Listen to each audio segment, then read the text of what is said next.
ఇప్పుడు ఈ ఇన్సిడెంట్స్ తో ఇప్పుడు మనకు ఒక రోస్టర్ బ్యాచ్ అనేది కూడా బయటకు వచ్చిందనమాట. ఇన్ని రోజులు డార్క్ కామెడీ, అలాగా ఇంకొక డార్క్ ముఖాలు వేసుకొని తెర వెనక ఉన్న ఈ ముఖాలన్నీ ఓ రోస్టర్ బ్యాచ్ ఇన్ని అరాచకాలు చేస్తున్నాయా అని ఒక చర్చ అయితే మొదలైందండి. ఎందుకంటే కొంతమంది ఇలాంటి వ్యక్తులందరూ కలిసి ఒక బ్యాచ్ గా ఫామ్ అవుతారు. ఫామ్ అయ్యి వీడియోస్ కి, అలాగే పొలిటికల్ వాటికి, పొలిటీషియన్స్ కి వాళ్ళందరికీ కామెంట్స్ పెట్టడం అన్ని నెగిటివ్ గానే అవును. ఉంటాయి. ఈ బ్యాచ్ ఉంది కదా, ఇంకా అసలు వాళ్ళ పేరు, వాళ్ళ యూట్యూబ్ పేరు చెప్పడం కూడా మనం అనవసరం అనిపిస్తుంది నాకు. ఈ బ్యాచ్ వీడియోస్ నేను వెళ్ళి చూశాను. సినిమాల మీద, పాలిటీషియన్స్ మీద, లేదంటే వ్లాగర్స్ మీద, యూట్యూబర్స్ మీద, వీళ్ళందరి మీద వీళ్ళు వీడియోస్ చేస్తున్నారు. ఈ బాబాయ్ ఒక బ్యాచ్ మొత్తం ఎక్కడెక్కడనో ఉండి, జూముల్లో ఉండి ఇష్టం వచ్చినట్టు మాట్లాడేస్తున్నారు రజనీ గారు. వాటికి లక్షల్లో వ్యూస్. ఇప్పుడు ఎలా ఉండేదంటండి, బిఫోరు మనం ఒకటి చేస్తే ఒక నలుగురు చూస్తుర్రు. ఈవెన్ సోషల్ మీడియా రాకముందు కూడా ఏదన్నా ఒకటి చూస్తే మన మన ఊరు వాళ్ళందరూ మనల్ని మెచ్చుకోవాలి. మన చుట్టూ ఉన్న వాళ్ళు అందరూ మన ప్రవర్తనను కావచ్చు, మనం మాట్లాడేదాన్ని కావచ్చు, మనం ఉండేదాన్ని అప్రిషియేట్ చేయాలి అనే టైప్ ఆఫ్ ఉంటుండే. ఈ రోజు అట్లా కాదు, సంబంధమే లేదు. నువ్వు మాట అంటే ఒక 10 నిమిషాలు మాట్లాడితే ఆ మాటలలో 9 మాటలు తప్పుగా మాట్లాడడమే చూస్తున్నామండి. కరెక్టే. అంటే అదొక ట్రెండ్ లాగా, ఇక నెక్స్ట్ జనరేషన్ దాన్నే ఫాలో కావాలన్నట్టు, అట్లా ఫాలో అయితేనే అదే జీవితం అన్నట్టు నేను అంటున్నాను. వీళ్ళు దీని కోసం కేటాయించే టైము ఇంకేదన్నా సమాజానికి ఉపయోగపడే మెసేజ్ ఇవ్వండి. ఎన్ని మెసేజ్ ఓరియంటెడ్ ఎంతమంది చేయట్లేదండి. పోనీ మీరు ఒకసారి ఒక వీడియోని కావచ్చు, ఒక పర్సన్ ని కావచ్చు, గ్రూప్ గా మీ ఫ్రెండ్స్ అందరు చేసే కామెంట్ మిమ్మల్ని చేస్తే మీరు భరిస్తారా? కదా. మీ కుటుంబాన్ని చేస్తే మీరు భరిస్తారా? మీ ఇంట్లో ఆడవాళ్ళని చేస్తే భరిస్తారా? మీ ప్రొఫెషన్ ని మీరు చేస్తే భరిస్తారా?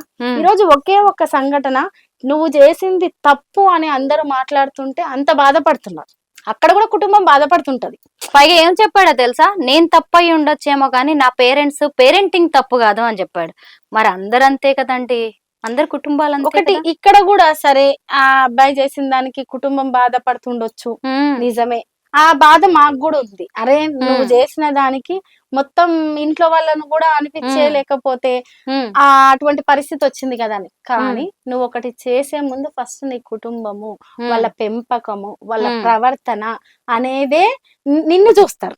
కరెక్ట్. వాళ్ళ పెంపకం, నువ్వు మాట్లాడే ప్రతి మాటలో నీ ఫ్యామిలీ పెంపకం ఎట్లుంది, నువ్వు మాట్లాడే ప్రతి మాటలో నీ చదువు సంస్కారం ఏంది అనేది చూస్తారు. కాబట్టి నువ్వు ఒకటి బయటికి రిలీజ్ చేసే ముందు అది ట్రెండ్ అవుతుందా, ఇంకొకటి అవుతుందా కాదు, అన్నిటికంటే ఏంటంటే ఒక తండ్రి కూతుర్ని పట్టుకొని ఏందండి కరెక్ట్, ఏం మాటలు అది.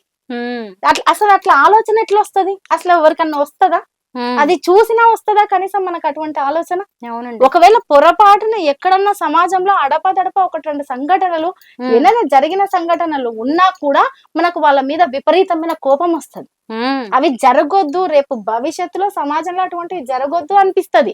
జరగకుండా ఏం చర్యలు తీసుకుందాం అనిపిస్తది. అంతేగాని ఒక చిన్న ముక్కుపచ్చలారని పాపను పట్టుకొని, ఆ తండ్రిని పట్టుకొని ఇష్టం ఉన్నట్టు కామెంట్ చేయడం, ఎవరు ఏమనరానా? మమ్మల్ని మేమేం చేసినా నడుస్తుంది, ఏం చేసినా వ్యూస్ పోతాయి, మమ్మల్ని ఎవ్వరు ఏమన్నారు, ఇంకా మేము ఇంతే నవ్వుకుంటారు. ఇటువంటి వాళ్ళని చూసి, నవ్వుకునే వాళ్ళని చూస్తే కూడా నాకు నవ్వు వస్తుందండి కదా. అసలు ఎలా నవ్వు వస్తుంది వాటికి? అది కామెడీ ఏంటి అసలు? ఎదుటి వాళ్ళని బాధ పెట్టి అన్ని మాటలంటే అది కామెడీనా? అసలు కామెడీకి అర్థం ఇంత భయంకరంగా మారిపోయింది ఏంది అని ఒకటి, మానవ సంబంధాలు ఇంత ఘోరం అవుతున్నాయా అని ఒకటి, అసలు పసిపిల్లలు అనే చిన్న కనికరం కూడా ఉంటలేదా? మన ఇంట్లో కూడా పిల్లలు ఉంటారు, మనము ఆదర్శ నుంచే వచ్చి ఉంటాం కదా అనేది ఒకటి.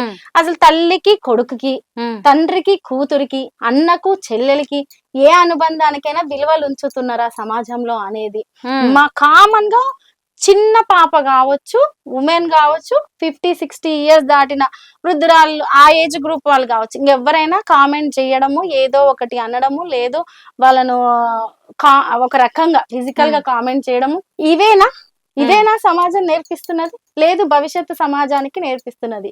ఇంకొకటి నేనేమంటే, మనం ముందు తరాల వాళ్ళు మనకు కొన్ని విలువలు నేర్పించారు కదండి, నెక్స్ట్ తరాల వరకు విలువలు నేర్పించాల్సిన బాధ్యత ఎవరిదండి? మన విలువలు ఎక్కడ? వీడియోస్ చేయడంలోనే పనిలో బిజీగా ఉన్నారు కదా వీళ్ళందరూ.